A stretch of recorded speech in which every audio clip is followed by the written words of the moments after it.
Welcome to a quick Foxy Tech Tips tutorial on adding page numbers to your documents in Apple Pages. If you find this tutorial helpful, please consider subscribing to my channel and liking the video. On any of your created pages, hover your mouse over the top or bottom of the page and these three boxes will appear. Select the box which you want the page number to be in and then select Insert Page Number. Choose which style of page numbering you want. This will add page numbers to every page of your document, and it will also be on any new page you create.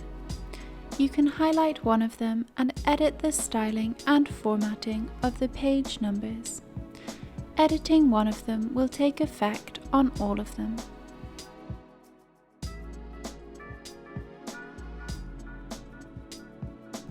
You can remove the page numbering by highlighting one of them and then deleting it.